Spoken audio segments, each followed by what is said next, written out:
सन्माननीय गिरीजी सहस्त्रबुद्धे केशवजी, त्याचबरोबर उपस्थित सन्माननीय वाघोले साहेब, श्री दामोजी नाईक, मनोहरजी डोंगरे, वरे सचिनजी पाटील, उपस्थित सर्व मान्यवर समोर आपल्यासाठी असते।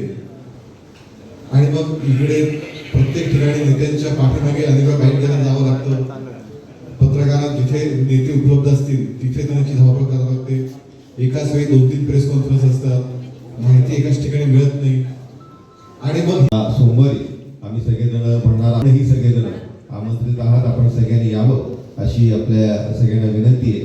व रॅलीची सुरुवात उमेदवार श्री संजय केळकर साहेब, आमचे मार्गदर्शक ठाणे महाराष्ट्र भाजपचे मुख्य प्रवक्ते श्री केशव उपाध्यायजी, श्री निरंजन डावकरेजी, कोकण व ठाणे या सर्व क्षेत्रातल्या विधानसभांसाठी पत्रकारांना माहिती नियमितपणे मिळत राहावी, पत्रकारांना सगळे अपडेट मिळत राहावेत, यासाठी त्यांच्या सोयीसुविधांसाठी या ठिकाणी भारतीय जनता पार्टीने मीडिया सेंटर सुरू केलं। साधारणतः सर्व प्रकारची माहिती यापुढे भारतीय जनता पार्टीच्या सर्व पत्रकार परिषदा इथेच होतील, बाईट द्यायचे ते इथेच होतील, मुलाखती घ्यायचे ते इथेच येतील। त्यामुळे पत्रकारांची धावधाव करावी लागते या अनेक वेळा अनेक ठिकाणी, ती न करता ऑल इन वन स्वरूपाचं पत्रकार परिषदा, byte, press note, press conferences, त्याचबरोबर नेत्यांचे अपडेट्स, मुलाखती, हे सगळं होण्यासाठी या ठिकाणी पुढचा 1 महिना 23 तारखेपर्यंत पुढच्या आपल्या निकालापर्यंत हे मीडिया सेंटर सुरू असेल। पत्रकारांसाठी इथं बाकी ज्या तांत्रिक गोष्टी लागतात, वायफाय असेल, बाकीच्या गोष्टी असतील, त्या सुद्धा इथं आहेत। त्यामुळे पत्रकारांचा क्वालिटी, पत्रकारांचा वेळ मिळावा आपल्या बातम्यांवरती चांगल्या पद्धतीने बातम्या देण्यासाठी, त्यांची धावधाव कमी व्हावी, त्यांची धावपळ कमी व्हावी, या हेतूने भारतीय जनता पार्टी स्वाभाविक आहे महाराष्ट्रात सर्वाधिक जागा लढवणार आहे। त्यामुळे भारतीय जनता पार्टी सर्वाधिक जागा लढवणार असल्यामुळे उमेदवारी भारतीय जनता पार्टी जास्त असतील। भारतीय जनता पार्टीचे नेते अनेक देशभरात इथे येतील मुंबई कोकण परिसरामध्ये, तर त्या सगळ्यांचे अपडेट्स हे या ठिकाणून आपल्याला मिळत राहतील, त्यासाठी मीडिया सेंटर आहे। मला असं वाटतं भारतीय जनता पार्टी हा कौटुंबिक पारिवारिक पक्ष आहे, त्यामुळे भारतीय जनता पार्टीमध्ये निर्णय एकदा झाला की भारतीय जनता पार्टीचे सर्व कार्यकर्ते त्या पद्धतीने कामाला लागतात, ह्याच्यावर दुसरं काय असण्याचं कारण संभवतच नाही। मला असं वाटतं महायुती भारतीय या ठिकाणी इलेक्शन आम्ही एकत्र लढतो आहोत। मला विश्वास आहे की मुख्यमंत्री एकनाथ शिंदे हे नक्कीच या सगळ्या विषयामध्ये मार्ग काढतील आणि संजय केळकर हे प्रचंड बहुमताने पुन्हा एकदा निवडून येतील। विनयजी सहस्त्रबुद्धे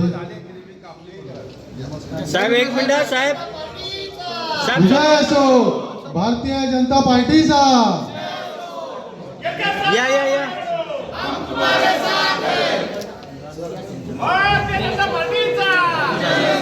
जय श्रीराम, जय श्रीराम, जय श्रीराम।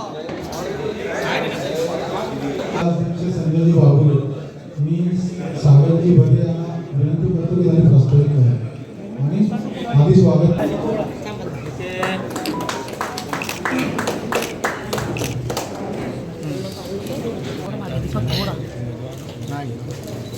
सागरजी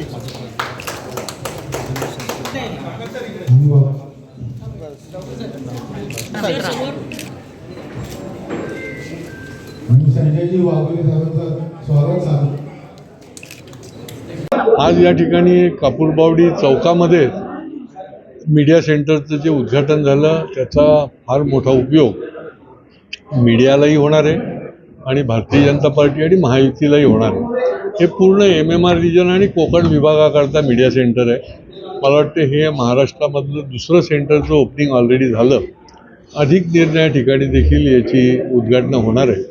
आणि मीडिया सेंटर हे खऱ्या अर्थाने हे केंद्रबिंदू असतं, निरनिराळ्या प्रकारची माहिती तुम्हाला उपलब्ध होईल, प्रेस कॉन्फरन्स या माध्यमातून होईल आणि माझ्याच विधानसभा क्षेत्रामध्ये याचं ओपनिंग झाल्यामुळे निश्चितपणे त्याचा उपयोग जो आहे तो या क्षेत्रासाठी सुद्धा होणार।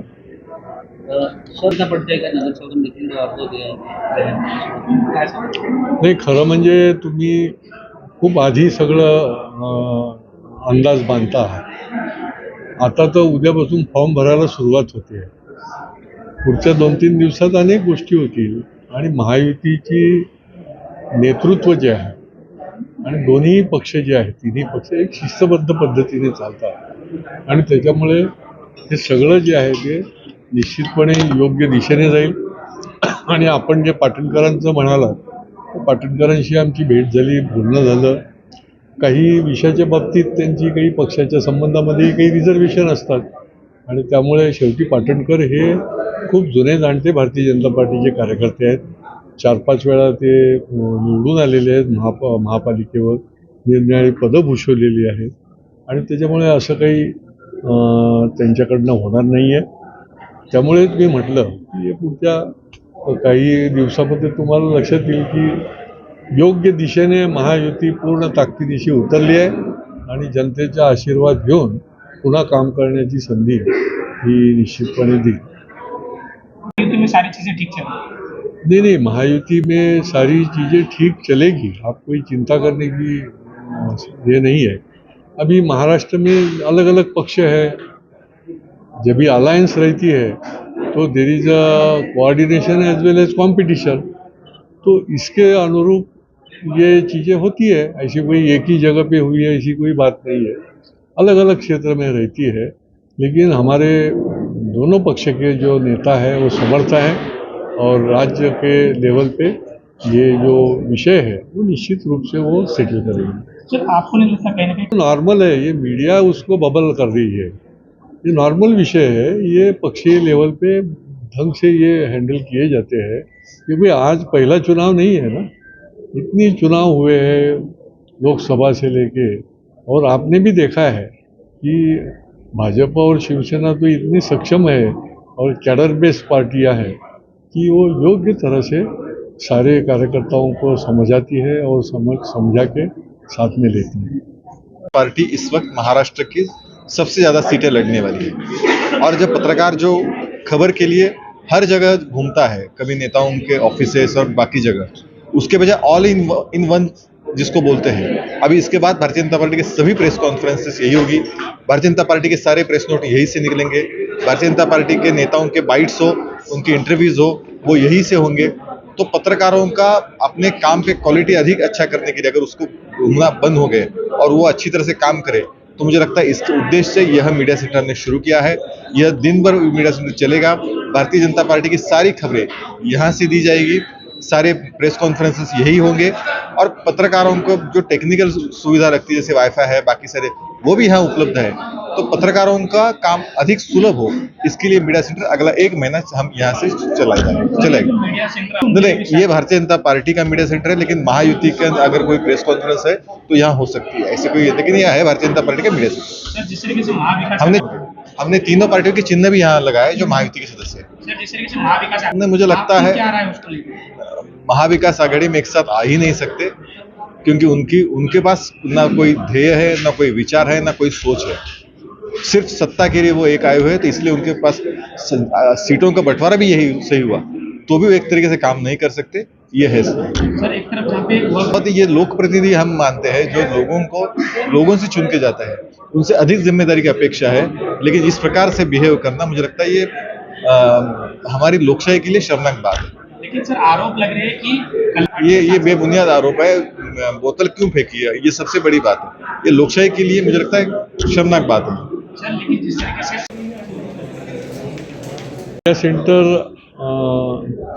भारतीय जनता पार्टी के दृष्टि से अविभाज्य घटक है और जो हमारा नियोजन रहता है प्रांत का, उस प्रांत के नियोजन के अनुसार अलग अलग महाराष्ट्र के क्षेत्र में ये मीडिया सेंटर खोला जाता है, जिससे अभी मीडिया की संख्या भी बहुत बढ़ गई है. तो इस प्रकार के मीडिया सेंटर के माध्यम से प्रेस कॉन्फ्रेंस तो ही बड़े प्रमुख नेताओं के, लेकिन मीडिया को भी जो इन्फॉर्मेशन ज़रूरी रहती है वो भी इन्फॉर्मेशन यहाँ पे मिलेगी. और निश्चित रूप से ये दोनों को, यानी मीडिया को भी और हमारे बीजेपी और महायुति को भी निश्चित रूप से इसका उपयोग होगा. महायुति में बगावत मुझे लगता है संजय केळकर जी तीसरी बार पूरी तरीके से चुन के आएंगे, बड़ी लीड से चुन के आएंगे.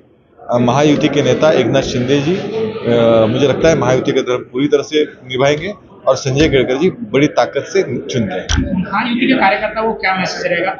महायुति, भारतीय जनता पार्टी, राष्ट्रवादी और शिवसेना तीनों पार्टी महाराष्ट्र के विकास के लिए आई है और तीनों पार्टियों के नेताओं ने डिसाइड किया है और महायुति के नेता जो कर रहे हैं महायुति के कार्यकर्ता भारतीय जनता पार्टी, शिवसेना, राष्ट्रवादी को जिताने के लिए अगला 1 महीना पूरी ताकद लगाएंगे। यांच्या हस्ते झालेलं आहे आणि या उद्घाटन प्रसंगी प्रदेशाचे आमचे विनयजी सहस्त्रबुद्धे, ठाणे शहराचे जनसेवक आणि आताचे उमेदवार संजयजी केळकर, निरंजन डावकरे, व्यासपीठ कोकण भागाच्या या मीडिया सेंटरच्या उद्घाटनासाठी उपस्थित माझे मित्र ठाणे शहर आणि ठाणे विधानसभेतले आमचे उमेदवार संजयजी केळकर, त्याचबरोबर व्यासपीठावर उपस्थित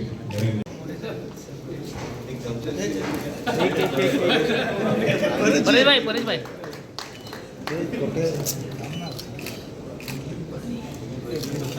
धन्यवाद।